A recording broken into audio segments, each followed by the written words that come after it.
You're listening now to the Real Estate Lab with Bayut. Hi everyone, and welcome back to another episode of the Real Estate Labs with Bayut.com. Today we're going on a staycation. We're going out of the norm and travelling up to Ras Al Khaimah. Who better to bring on as a guest than one of the managing partners of one of the leading real estate agencies in Ras Al Khaimah, Neema Kataria. Thank you for having us on the show today. Not a problem. Welcome, how are you? Yeah, very good, thank you. And yourself? Yeah, I'm good. I'm not too bad. I'm a little bit tired. Had a early wake up this morning with no. the newborn. Bless, congrats on that. What to do, just need to get on with it. How's things in Ras Al Khaimah? Very, very good. Thank you very much. I mean, since obviously the market announcements, we've been busier. Team is growing. So yeah, all good news. Okay. So this year for Hunt & Harris and RAC, how has the market treated you? What's been happening up there? Tell us. So far, I'd say record-breaking months. Team have really outshone themselves in terms of performance. Yep. So that's been outstanding for us. In terms of the market, there's been a lot of interest, a lot of new interests coming in. Good. Additional interest from obviously the off-plan launches. Yep. So that's also added a different kind of dimension to our normal sales processes and also to our normal transactions, because we're obviously now having off-plan to sell as well, whereas before we were only focused on ready units. Talk to me about competitiveness in Ras Al Khaimah. Are you seeing more real estate agencies opening up? 100%. Yeah? We're definitely hearing a lot more news about the Dubai-based agencies opening up in Ras Al Khaimah, as well as people that are not opening up in terms of a base in Ras Al Khaimah, but are trying to get into the off-plan market. And it's really interesting because I get random messages. Oh, what's the process on this? Oh, how do you do this? I'm like, I think you need to start learning about the market a bit more. I'm not telling you. Yeah, exactly. Okay, fair enough. In terms of demographic of buyers coming to Ras Al Khaimah, are we looking at international investment coming in? Are we looking at more UAE based investment coming up to Ras Al Khaimah? I would say for sure you're seeing more of both. So whereas since obviously the Win announcement, you're generating a lot more global interest in terms of inquiries into Ras Al Khaimah, but also we're seeing that UAE investors are now seeing it as a more feasible option, whereby when you had investors previously, they would only be focused on Dubai because they only understood the Dubai market. They only understood, or Burj Khalifa, the interest, Dubai more. Whereas now with the announcement of the Win, you're definitely seeing they're more open to pursuing an option in Ras Al Khaimah. I'm not saying that they're fully 100% in, but they're definitely looking at it as a more feasible option. Yeah, I think it just needs to be a sort of organic story of people trying to understand and learn who Ras Al Khaimah is. Exactly.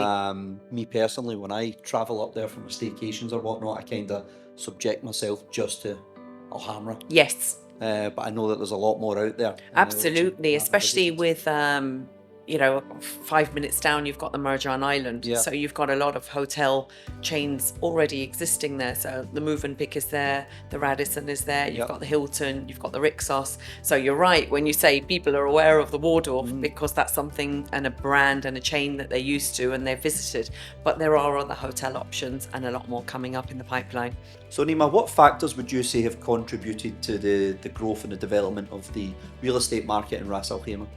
So 100%, the announcement of the Win obviously added a lot of interest. Yeah. Since then, there have been a lot more developers that have taken probably Ras Al Khaimah a little bit more seriously as a serious contender. Yep. In terms of they were fully focused on obviously Dubai, the likes of say Ellington, Emaar. So they've definitely taken Ras Al Khaimah as a serious contender in the market. So you now have obviously the address, Nobu, Nikki Beach, all of them have made announcements for projects in Ras Al Khaimah. So in addition to the Win, these announcements obviously help generate a lot more interest in the market. Of course. Just talking on the Win, so what are the selling points of the Win? What is going to be, so obviously we hear a lot about the gaming sort of regulations coming in, which is going to be a big factor. But what other sort of things are they introducing? 5-star restaurants? Yeah, so you've got a lot of restaurants coming in, a lot of the Las Vegas brands that we're bringing over to Ras Al Khaimah. Okay. In addition to obviously the restaurants, you've got entertainment. Okay. So when you think about Las Vegas and you think about the Wynn, the Bellagio, all of them also come with entertainment and shows. So I'm sure that's going to be in the pipeline as well. So it's not just the gaming, it's all of the other attractions that come with it. Oh, Celine Dion's coming to Ras Al Khaimah. Oh, let's see. That might be a bit of a feat, but you never know. But we'll try to get Rod Money Stewart talks, right? Yeah, of course.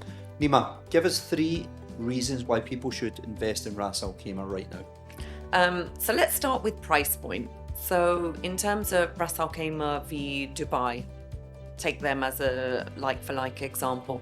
So Ras Al Khaimah, we can buy a beachfront studio for say 450,000 with direct access to the beach, the pool, gym, in close proximity to the casino. Okay. However, in Dubai, if you were to look at, say, Palm Jumeirah, a similar project, I'm not saying, they're 100% exactly the same, but a similar studio, you're looking at least 1 million dirhams. So in terms of the price difference, that's huge. Yeah. So Ras Al Khaimah is still very, very affordable. And it's a good starting point for somebody that's looking to make a smaller investment. Now, if we were talking about that same property a year ago, what price point would that have been at?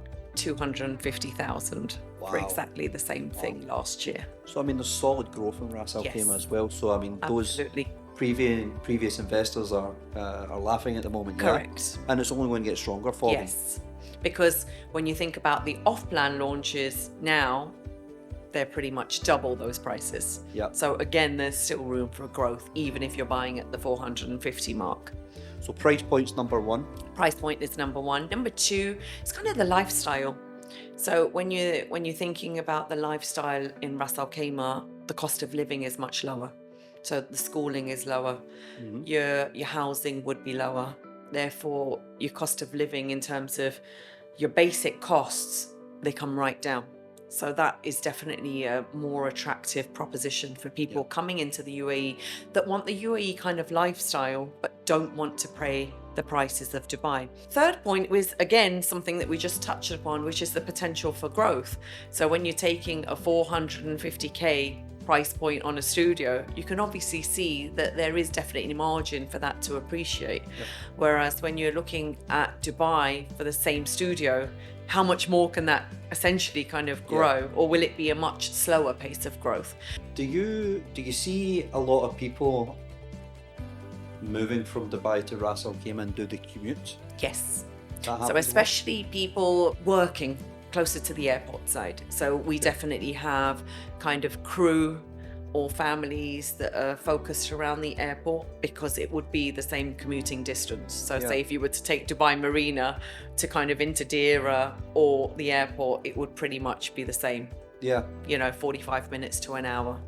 Okay, so just trying to shine a little bit of light on Ras Al Khaimah for those who are watching, who don't know, who might not have been. There's a lot of new people who have moved here to Dubai. We want to give you an opportunity to try and give them an understanding of what are the areas within Ras Al Khaimah. What would you say are the most attractive areas for people to live or people to invest in within Ras Al Khaimah? What are the main communities? Okay, so in terms of the key communities, you've got freehold developments, which are obviously then open to all nationalities to purchase. So we start with Marjan Island. So that's where obviously the Wynn is going to be constructed, and you've got all the new developments that are coming in there. So right now, there's limited supply. So there's only 3 or 4 completed projects. So there is limited supply there. Is that residential? That's fully residential. Then you've got Al Hamra. So Al Hamra village, where you've the Waldorf. That again has apartments, townhouses, villas available for sale and rent. You then go further down the coast, which would be Mina Al Arab. So again, ready community, you can buy, you can rent.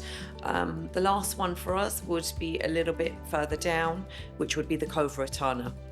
Oh, yeah. So the Cove Rotana is actually an operational hotel, Yeah. but you can actually buy or rent property in there, and you can Okay. also lease it back to the hotel.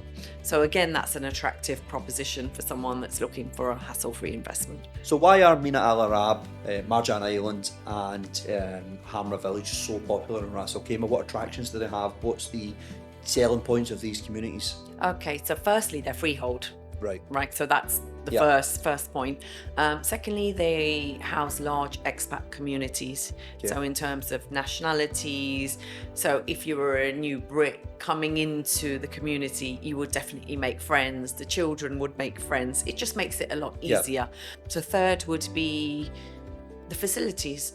So some of them also have schools, Okay. supermarkets, shopping malls. Yeah. So again, access close to amenities, which is very, very important, just being able to walk to the shops, because most of us are used to that back home. You kind of just walk to the shops. Restaurants, bars, kind of a little bit of a lifestyle choice as well, especially with Marjan Island and Al Hamra. You do have nice 5-star hotels that come along with kind of beach access, gym, pools, so you could obtain membership in those hotels, and then obviously you've got access to those kind of facilities as well. And the golf club as well. And the golf course, Yeah, yes. both How have do, the how golf do course, I how do I miss that one? Just as most of the audience probably engage more in Dubai, where we have the Damacs, the Imars, the Ellingtons, all these sort of developers. Who would you consider to be sort of the main developers within Ras Al Khaimah, the most trustworthy ones, who have good completion times, have high-end quality? Because what we've really seen here in Dubai is developers are really up in their game in terms of amenities and building lagoons within communities. Correct.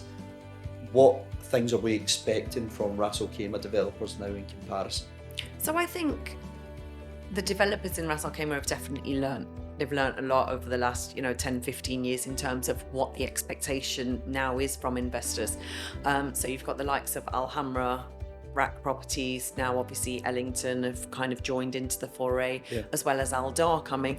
All of them have kind of, pitching high-end facilities, pools, gym, beach clubs, all of the things that you kind of expect as standard now, but just with a much higher quality. So Neema, we're now going to play a game of Guess the Price. A little bit of fun.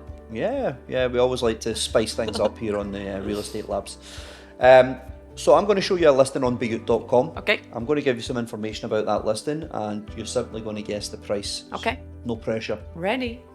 Okay, I'm going to show you some images here of properties. I want you to give me the low point of the market and the high point of the market for these properties, and where you sort of think it should fall in between. So the first property is Marjan Island Resort and Spa. It's a 2-bedroom, 3-bathroom. Square footage is 1248, and it's an apartment. Here's the image. So 1.1 up to 1.5 max. Yeah. This listing on Bayut.com is 1.5. Very so this good. is on the higher end of the market. Okay. Next property I'm going to show you is a BT Homes, Al Hamra Village, Ras Al Khaimah. 4 bedrooms, 5 bathrooms, and the square footage is 4014. It's a villa. Okay, so this one looks like it's been upgraded and furnished. So a standard one would be around 2 million. This may be 2.5. 2.350. Okay. For upgrade. Good deal? Yeah, reasonable. Yeah. Good listing. Depending on the upgrades, of course. Of course, the quality, yes. Next one is a Bermuda Villa, Mina Al Arab. It's a 3-bedroom, 5-bathroom townhouse. The square footage is 3774. So hard to tell on the view on this one, but anywhere between 3 and 3.5. 3.7. Okay. Must be a very nice view. Possibly. Next, we have one of your listings. Okay. Okay, it's a Royal Breeze 3. Royal Breeze apartment. Okay. 3 bedrooms, 3 bathrooms, 2205 penthouse. Okay. Oh, penthouse. Okay. So we have standard ones at around 1.6. The penthouses could go anywhere up to 2.5. Up to 2.5. So I'm not too sure which listing that is exactly, but 2.5. Okay. Okay, so that's just 2,050,000. Yes. Okay, so reasonable price for a penthouse, I would say. Thank you for playing the game, Neema. Very welcome. Much appreciated, and thank you very much for coming in today. Have you enjoyed yourself? Yes, it was good fun actually. Just chatting away with you. Thank you very much for tuning in. Hopefully we have given you some insights, what's happening there, where the price points are, and hopefully you can get yourself up there and visit. Anytime you're up there, I'm sure Neema and Wendy would welcome you into the office to show you what products they have available. Contact us and our team anytime. Thank you for tuning into the Real Estate Labs. You're listening now to the Real Estate Lab with Bayut.